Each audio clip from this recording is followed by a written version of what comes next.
God's will is your salvation. Would he not have given you the means to find it? If he wills you to have it, he must have made it possible and easy to obtain. Your brothers are everywhere. You do not have to seek far for salvation.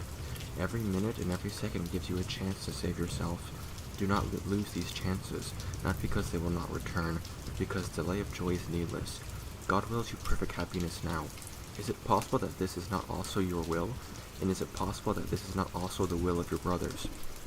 Consider, then, that in this joint will you are all united, and this only.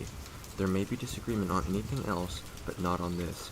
This, then, is where peace abides, and you abide in peace when you so decide. Yet you cannot abide in peace unless you accept the atonement, because the atonement is the way to peace. The reason is very simple, and so obvious that it is often overlooked. The ego is afraid of the obvious, since obviousness is the essential characteristic of reality. Yet you cannot overlook it unless you are not looking. It is perfectly obvious that if the Holy Spirit looks with love on all he perceives, he looks with love on you. His evaluation of you is based on his knowledge of what you are, and so he evaluates you truly. And this evaluation must be in your mind, because he is. The ego is also in your mind, because you have accepted it there. Its evaluation of you, however, is the exact opposite of the Holy Spirit's, because the ego does not love you. It is unaware of what you are, and wholly mistrustful of everything it perceives, because its perceptions are so shifting. The ego is therefore capable of suspiciousness at best, and viciousness at worst. That is its range. It cannot exceed it because of its uncertainty, and it can never go beyond it because it can never be certain.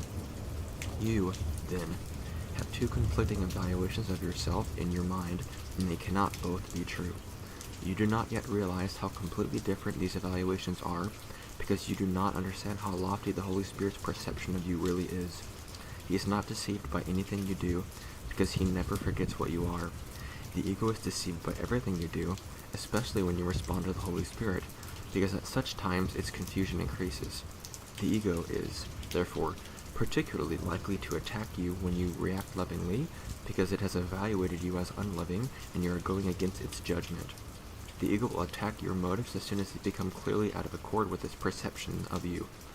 This is when it will shift abruptly from suspiciousness to viciousness, since its uncertainty is increased.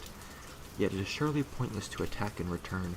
What can this mean except that you are agreeing with the ego's evaluation of what you are? If you choose to see yourself as unloving, you will not be happy. You are condemning yourself and must therefore regard yourself as inadequate. Would you look to the ego to help you escape from a sense of inadequacy it has produced and must maintain for its existence? Can you escape from its evaluation of you by using its methods for keeping this picture intact? You cannot evaluate an insane belief system from within it. Its range precludes this. You can only go beyond it, look back from a point where sanity exists, and see the contrast. Only by this contrast can insanity be judged as insane. With the grandeur of God in you, you have chosen to be little and to lament your littleness. Within the system that dictates this choice, the lament is inevitable. Your littleness is taken for granted there, and you do not ask, who granted it? The question is meaningless within the ego's thought system, because it would open the whole thought system to question. I have said that the ego does not know what a real question is. Lack of knowledge of any kind is always associated with unwillingness to know, and this produces a total lack of knowledge simply because knowledge is total. Not to question your littleness, therefore, is to deny all knowledge and keep the ego's whole thought system intact. You cannot retain part of a thought system because it can be questioned only at its foundation, and this must be questioned from beyond it because within it its foundation does stand. The Holy Spirit judges against the reality of the ego's thought system merely because he knows its foundation is not true. Therefore, nothing that arises from it means anything. He judges every belief you hold in terms of where it comes from. If it comes from God, he knows it to be true. If it does not, he knows that it is meaningless. Whenever you question your value, say, God himself is incomplete without me. Remember this when the ego speaks, and you will not hear it. The truth about you is so lofty that nothing unworthy of God is worthy of you.